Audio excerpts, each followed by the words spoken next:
মুমিন পুরুষ মুমিন নারী হলে সে তার ইচ্ছাটাকে আল্লাহর কাছে সমর্পণ করে দেবে, এটার নাম হচ্ছে মুমিন হওয়া, মুসলিম হওয়া। এটা যারা পারতেছেন না, আপনি প্রতিনিয়ত আয়নার দিকে তাকাবেন। পুরুষদেরকে বলতেছি, যাদের প্যান্ট এখনো টাকনার নিচে, দাড়ি রাখতে পারেননি, মুখের মধ্যে হারাম সিগারেট, জর্দা, বিড়ি, তামাকের গন্ধ, যেই ব্যক্তি 5 ওয়াক্ত সালাত আদায় করেন না, আপনাকে বলতেছি আপনি একবার ভাববেন বাস্তবিকই কি আপনি আপনার রবের কাছে আত্মসমর্পণ করেছেন, এটা আপনি ভাববেন, তাহলে আপনি আপনার রেজাল্ট পেয়ে যাবেন। ঠিক তেমনি আমাদের নারীদেরকেও বলবো, আপনারা আল্লাহর কাছে আত্মসমর্পণ করুন, ইসলামটাকে গ্রহণ করুন। বাপমার সূত্রে জন্মগ্রহণ করলেই তারা মুসলিম হওয়া যায় না, বরং মুসলিম হতে হয়। আল্লাহ সুবহানাহু ওয়া তাআলা আমাদেরকে বলেছেন ইসলাম পালন করে তার সাথে সাক্ষাৎ করতে।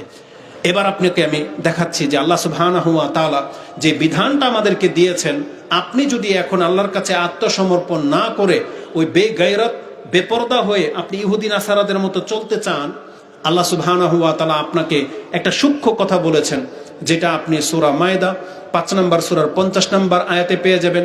আল্লাহ সুবহানাহু ওয়া তাআলা এই চরিত্রের মানুষকে উল্লেখ করে বলতেছেন যে আফা হুকমাল্লাহি আফা হুকমাল জাহিলিয়াতি ইয়াবগুন, এই লোকগুলা কি এখন পর্যন্ত ওই জাহেলিয়াতের হুকুমই তলব করে? মানে জাহেলিয়াতের যুগের যে নিয়ম কানুন ছিল ওটাকে আল্লাহ বাতিল ঘোষণা করে দিয়েছেন, তারপরে ইসলাম নাজিল করেছেন। ইসলাম নাজিল করার মাধ্যমে আল্লাহ একটা ফয়সালা দিয়েছেন যে মুসলিমদেরকে এইভাবে এইভাবে চলতে হবে। কিন্তু এই লোকগুলা ইসলাম গ্রহণ করার পরেও সেই জাহেলিয়াতের মানুষের মতো চলতে চায়, এখনো জেনা করতে চায়, নেশা করতে চায়, ফ্রিডম লাইফ জীবনযাপন করতে চায়, ইসলামের ধার ধারে না, সভ্য পোশাক পরে না।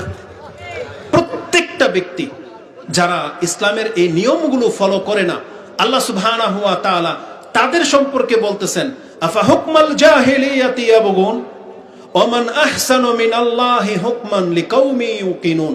আল্লাহ সুবহানাহু ওয়া তাআলা বলতেছেন, যারা বিশ্বাসী, একিন হয়ে গেছে, আল্লাহর সামনে তাদেরকে দাঁড়াতে হবে, পরকাল সত্য, এই ধরনের ব্যক্তিদের জন্য আল্লাহর চাইতে উত্তম ফয়সালা আর কে করতে পারে? এটা আল্লাহ সুবহানাহু ওয়া তাআলা আপনাদেরকে জানিয়েছেন। সমাজের মানুষকে এটা বুঝতে হবে যে আল্লাহ আপনাকে কত কিছু থেকে বাধা দিয়ে রেখেছে। হারাম প্রত্যেকটা কাজে মজা আছে, হারাম কাজে মজা লাগে।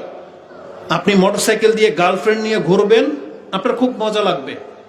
নতুন নতুন এক একটা ইয়ং বয়সের মেয়েকে আপনি টাচ করবেন, এতে আপনার আমোদ প্রমোদ আছে। কিন্তু আল্লাহ সুবহানাহু ওয়া তাআলা কেন আপনাকে সেখানে ইন্টারফেয়ার করেছে, বাধা কেন দিল? এর রিজন কি? বহু কারণ আছে। একটা কারণ হচ্ছে, আপনাকে যদি বলা হয় যে সমস্ত যুবকরা আপনি বিয়ে করেন না, অথচ এই ইয়ং বয়সের মেয়েদেরকে নিয়ে আপনি এই ফুর্তি করে বেড়ান, আপনার মতো একটা যুবক রাসূলুল্লাহ সাল্লাল্লাহু আলাইহি সাল্লামের কাছে এসেছিল এবং তিনি অনুমতি চেয়েছিল যে ইয়া রাসূলুল্লাহ, আপনি আমাকে জেনা করার অনুমতি দিয়ে দেন। কেন জানেন? কারণ এটা তো বড় পাপ, অনেক বড় ক্ষতি, শাস্তি অনেক বড়। কিন্তু যুবকটা চেয়েছিল যে আল্লাহর রাসূল যদি আমাকে অনুমতি দিয়ে দেয়, তাহলে এত বড় পাপ থেকে তো আমার বাঁচার ক্ষমতা নাই, আমি তো জড়িয়ে গেছি। সুবহানাল্লাহ, রাসূলুল্লাহ সাল্লাল্লাহু আলাইহি ওয়াসাল্লাম সেই যুবকটাকে কাছে এনেছেন, এনে তার বুকে হাত দিয়ে দোয়া করেছেন। দোয়াটা একটু পরে বলি, আগে তাকে বলেছেন, তুমি যেই অনুমতিটা আমার কাছে চাচ্ছ, তুমি কি এই অনুমতিটা তোমার বোনের ক্ষেত্রে কোনো যুবককে দিবে? একটা যুবককে বলা হচ্ছে, তুমি যেই মেয়ের সাথে জেনা করতে চাচ্ছ, তুমি কি তোমার বোনের সাথে অন্য একটা যুবককে এই অনুমতিটা দিবে? সে বলছে লা ওয়াল্লাহ, সে আল্লাহর কসম করে বলতেছে, ইয়া রাসূলুল্লাহ, না, এটা কখনো হইতে পারে না যে আমি আমার বোনের জন্য আরেকটা ছেলেকে এইভাবে অনুমতি দেব, যেটা আমি করি আমার বোনের সাথে কোনো ছেলে করবে, এটা আমি কোনোদিন মেনে নেব না। বলা হয়েছে তোমার মায়ের সাথে আরো সেন্সিটিভ। এইভাবে তার ফুফু, খালা, মেয়ে সবগুলোকে এক্সাম্পল দিয়ে রাসূলুল্লাহ সাল্লাল্লাহু আলাইহি ওয়াসাল্লাম বলেছেন, একেবারে নিচের দিকে পর্যন্ত তোমার কোনো আত্মীয়র সাথে যদি কেউ এটা করে, তাহলে তুমি কি এটাকে মেনে নেবে? আরব যুবক, তারা পাপী ছিল, মুশরিক ছিল, বুঝতো না আল্লাহর হক কি। যখন তারা ইসলাম গ্রহণ করলো, কিন্তু তাদের মধ্যে গায়রত এত মারাত্মক যে তার বংশের কোনো মহিলাকেও যদি খারাপ কাজে দেখে, সেটা তার বংশের ঘৃণা মনে হতো, তার বংশের উপর এটা ঘৃণা মনে হতো। আপনারা মনে নাই যে ফাতেমা নামের একজন মহিলা, যিনি কুরাইশ বংশের ছিলেন বা তামিম গোত্রের ছিলেন, চুরি করেছিল, ধরা পড়েছে। তার পুরো বংশ নির্লজ্জর মতো রাসূল সাল্লামের কাছে এসে মানে রিকোয়েস্ট করেছেন, ইয়া রাসূলুল্লাহ, আমাদের বংশের মহিলা চুরি করে ফেলেছে, এখন ওর যদি হাত কাটা যায় আমাদের পুরো বংশের নাক কাটা যাবে। তখন রাসূল বলেছিলেন, আরে যদি আমার মেয়ে ফাতেমাও চুরি করতো, তার হাতটা কেটে নিতে আমি মুহাম্মদ দ্বিধা করতাম না। মানে আল্লাহর বিচারের ক্ষেত্রে কোনো ছাড় নাই।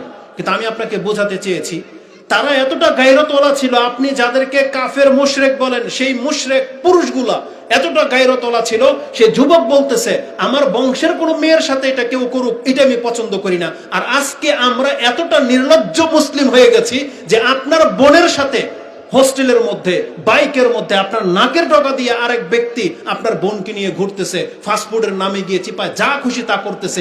আপনার মতন কুলাঙ্গার এই সন্তান এই বাংলার জমিনে বা মুসলিমদের ঘরের সন্তান যে সামান্যতম একটা গায়রত নাই, কেন হয়েছে এটা? কারণ ওই যে আপনি আরেকটা আপনার বন্ধুর বোনকে নিয়ে ঘুরতেছেন, তাহলে আপনার বোনের সাথেও তার একজনের সুযোগ নিয়েছে। আজকে সমাজটা একেবারে এরকম উন্মুক্ত হয়ে গেছে, একবার ঢিলাঢালা হয়ে গেছে।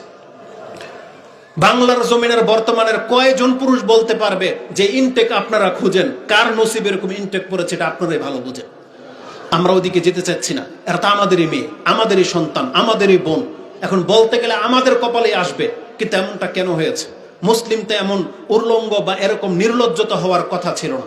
মুসলিমকে তো আল্লাহ সুবহানাহু ওয়া তাআলা সম্মানিত করেছেন। কতটা সম্মানিত করেছেন একটু পরে সেই বিষয়গুলো আসবে। আমি জাস্ট আপনাকে বোঝাতে চেয়েছি, আল্লাহ বলেছেন তারা কি ইসলাম পাওয়ার পরেও ওই জাহেলিয়াতের ডাক ডাকে? এটা কোনোদিন হতে পারে না।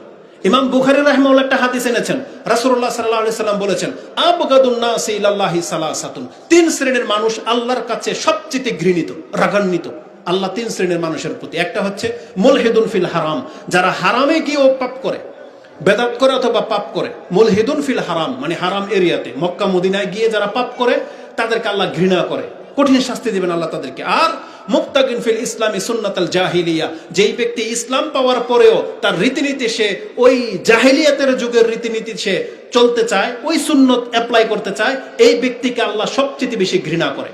যে মুহাম্মদ সাল্লাল্লাহু আলাইহি সাল্লামের মাধ্যমে তোকে আমি সম্মানিত করলাম আর তুই আবু জাহেলের পথে চলতে চাস, এটা হওয়ার না।